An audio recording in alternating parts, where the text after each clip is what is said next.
This video is sponsored by Happy Milk. It's lactose-free milk. My name is PHYLISS Esinam Avege. I work with lawyers. I'm a secretary for lawyers. And I'm also a makeup artist. I have 2 children, a boy and a girl. So when we got married, we were not really ready for babies because husband was in school at the time. So we wanted to wait maybe a year or 2. But as married couples, you can't prevent it. So I got pregnant, I had a miscarriage. We went to the hospital, they said, okay, sometimes when the babies are not formed well, they come out as miscarriages. So we're okay. It happened for the 2nd time. We were a bit worried, but and it happened the 3rd time. So the 3rd time, we had to go to the hospital to check the reason for the miscarriages. And the doctor asked us to do a series of tests, which we did. So after the test, we realized they said there was a virus in my system that was causing the miscarriage. So we had to do an antibiotics for a month before I get pregnant again. So we said, okay, so we got antibiotics. And then after a month, I realized my menses was not coming after the last miscarriage. So the day I was supposed to take my medication, something prompted me to do a pregnancy test before I take the medication. So I went to a pharmacy close to our office. I got the test kits and then I tested positive. I was like, but I thought we were preventing ourselves from not getting pregnant. So how come another pregnancy again? It's too soft. So I was not happy because I was about to do my antibiotics for a month before getting pregnant. So all along I thought maybe the baby would not even hold. So honestly, when I found I was pregnant for the first time, as an expected mother would be happy, I was not happy because I knew there was something in my system I need to clear out before I get pregnant. So I called husband. I told him, see, I'm pregnant again. I've not taken the medication. So what do we do now? So then he said, okay, let me get home and then we pick it up from there. So when I go home, we discuss about it and he said, okay, let's wait. Since we know that, okay, it will get spoiled, we should wait and see what happens. So we waited for the 1st month. It didn't happen. 2nd month, no miscarriage. But I was feeling like malaria kind of. I wanted to vomit. I wasn't feeling fine. So I told him, see, dear, I can't wait. Let me just go and see the doctor. Whatever he says, we pick it up from there. So when I went to see the doctor, he told me normally when the virus is in your system, it destroys the fetus when it's about the 1st trimester. So if you are able to cross the 1st trimester, then meaning the baby can, leave. So he told me to go home and then come back after a month to see what's going to happen to the baby. So I went home, he gave me my medications, I go home and then we've been praying and praying and praying. Then after the 3rd month, I went back, we did a scan. Then the baby was okay. So he told me to go and come back in a month's time. So actually my first pregnancy, I was excited, but there was fear and panic during the process because of those viruses that were found in my system.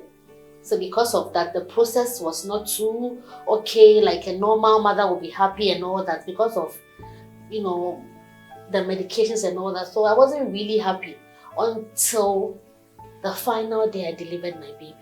And I realized my baby was okay. Even that my baby was found, she had jaundice. And she was put under the lights. There's the light they put on the children when they have jaundice. And I'm sure it's because of those things I don't know, but honestly, my pregnancy process, it was stressful. Because anytime I don't feel the baby, I have to go to the scan. And luckily for me, there was a scan at our office, like in the yard. So the ladies were always laughing at me that your baby is fine. But because I had in my mind that I was supposed to do a treatment that I didn't do, so it made me so anxious about everything. But in all, I gave birth and then I was happy. So about the virus I was talking about earlier, that was causing the miscarriages. There are so many ladies out there that have that virus, but they don't know about it. And it's causing them miscarriages and they are doing other tests, they don't even know. Okay, so that's virus, Tesoplasma. It affects its fetus and you can get it from cat. So my daughter asked me, do I eat cat? I was like, no, cats. No. So when you come in contact with cat feces, you eat uncooked food like meat that is not really cooked well. You can get that virus. It doesn't show any symptoms. But as soon as you get pregnant, then it clears it away within the first or second month. But if you are able to cross the third month, then it's likely the baby might be okay, but you have to be doing series of tests and all that. So this virus is just out there, but we don't even know. It doesn't give you any symptoms.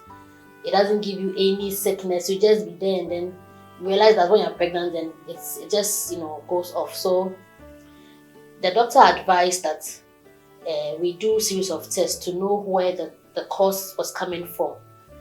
And then we actually realized it was from something I ate. I don't know, but it's kind of crazy. But the virus too, when it comes, getting it out of the system is very difficult. And then when you're not being treated well, you end up having children with sicknesses like the jaundice, the child jaundice. It makes the children's eye yellow and that kind of thing. Or the child may not hear, may not be able to hear, or even the child may even die. But if as a mother you have a very strong immune system, your immune system can overcome. As for the baby, they can't. So it's a very serious virus that we don't even know about. Most people don't know about it, but it's there. So I was in my 37 week, and I was supposed to go on the 38th week to go and deliver. But I went on the 38th week. Still, the place wasn't ready for. I was not opening.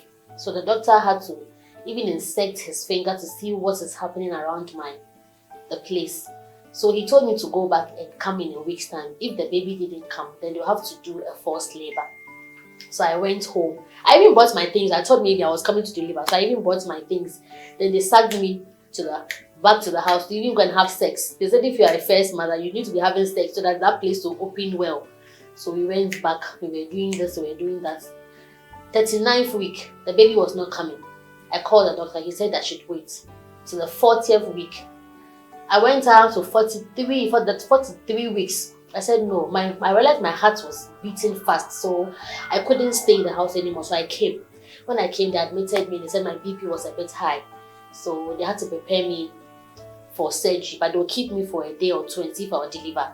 So they kept me in the labor room, monitoring me and all that. Then they realized the baby too was tired, so they had to do a cesarean section, emergency one. So they were carrying me to the labor ward. So I have to do some signature, change myself and all that. So I was in labor because I had passed my week.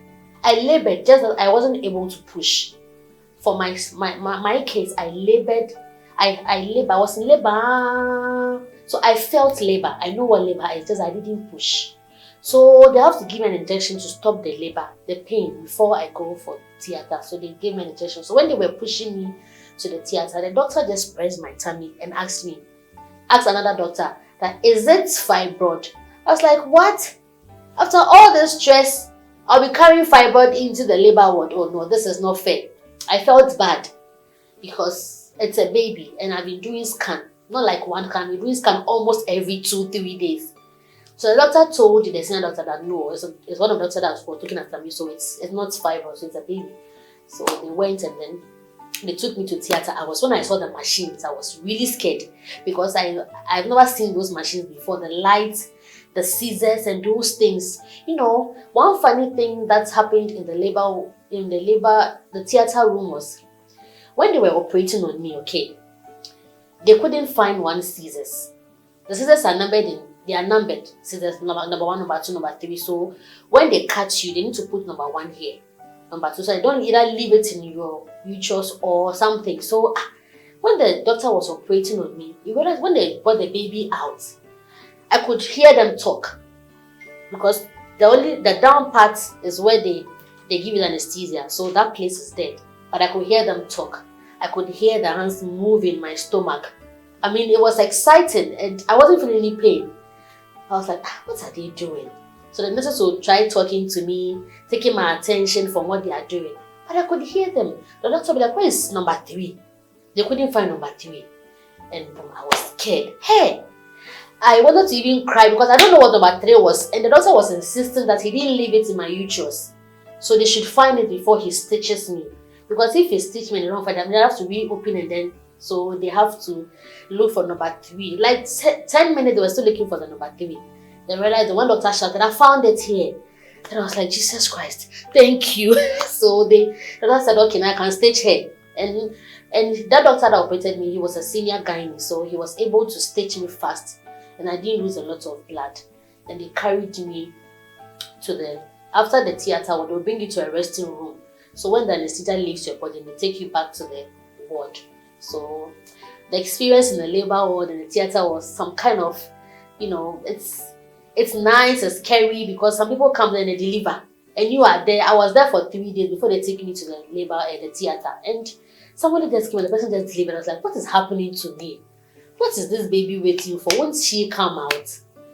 But in all, I gave birth and then I was excited about it. Whether it was a cesarean section or whatever, I still have my baby. And then I wasn't left in because I was really depressed. So after the childbirth, I was depressed because of the whole process and the season. Because I wasn't ready for cesarean section. Honestly, I wasn't ready, but it has to happen. So it happened, and I thank God for everything.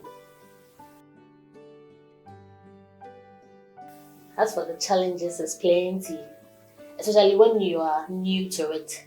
You don't know how to even breastfeed a child well. How to even hold a child. I remember when I gave birth, the very first, I didn't know children even poo-poo. Can you imagine? So the baby was in the pampers all day with poo-poo. I didn't even know. My mother was like, but you want to change the baby's pampers. I was like, mommy, I didn't know the baby's also poo-poo. So she helped me with the changing of the diaper. Bathing for the children is very stressful and you have to learn how to do these things. Breastfeeding too, when the baby starts to feed, how to introduce different food when they fall sick, especially when they are male and then they cut their penis. It can be very painful. You will not sleep, the baby will run temperature. And then when you're also a working mother and you're supposed to resume work after 3 months, trust me, it's very stressful. So that you take your child to school that early, or if your mother is around or somebody to take care of them. And that one, it's very challenging because you need to get back to work, get back home, take care of the child, express breast milk. It's very stressful. It's very stressful. As a new mother, a lot of things have changed about me. As in me even going out and coming back late, I can't do that because I'm a mother.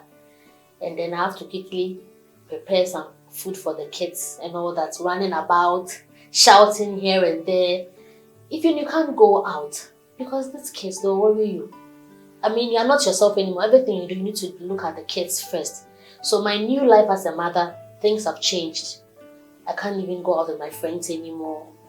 I'm always around the kids. When I go out, I need to come back early. I need to prepare their food and all that. So my social life has really changed.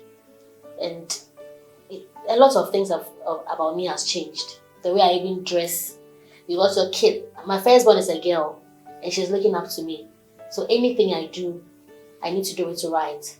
So as a mother, my life has totally changed. The way I see things, the way I talk to people.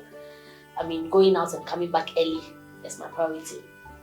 I can't, risk it. So, my life has changed totally.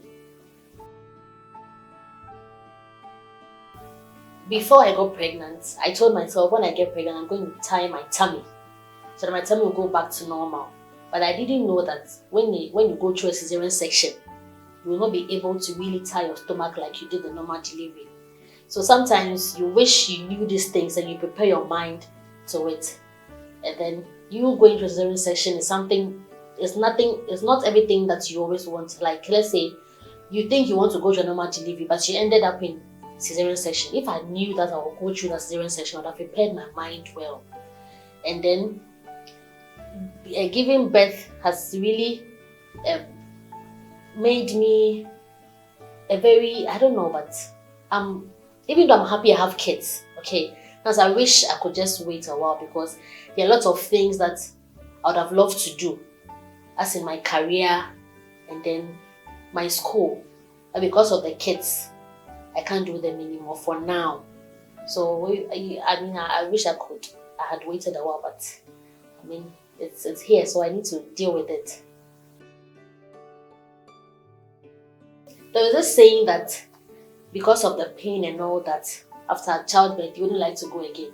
Yes, there's a lot of pain during the pregnancy and then the childbirth, but as soon as the baby lands, there is some kind of special joy that you feel inside that you can't even explain. I'm excited I have kids because when I look at them, I'm happy. I'm happy that I have children. The joy that you feel as a mother is unexplainable. You are happy, the kids are all over you, they're calling you mommy. I mean, you've never been called a mommy before, but now you are a mother. That alone, it's joy. You are always excited, the kids worry you up and down.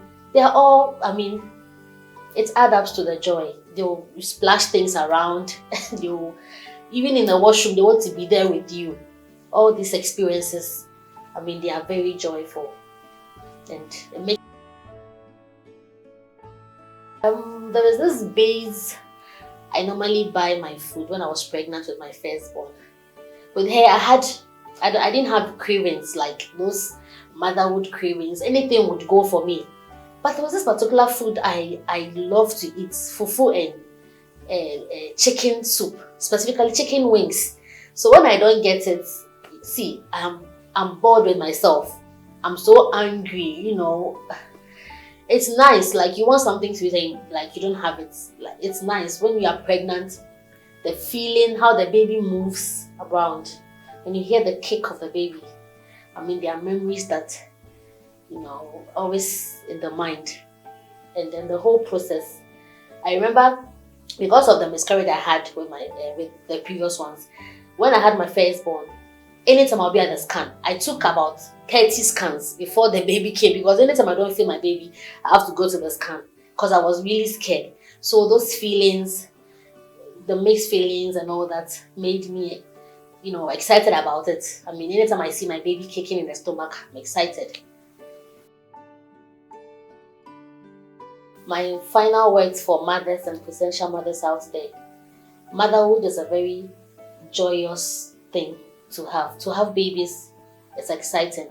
So if you have a baby, cherish your babies. Devote all your time, your attention, your love for them.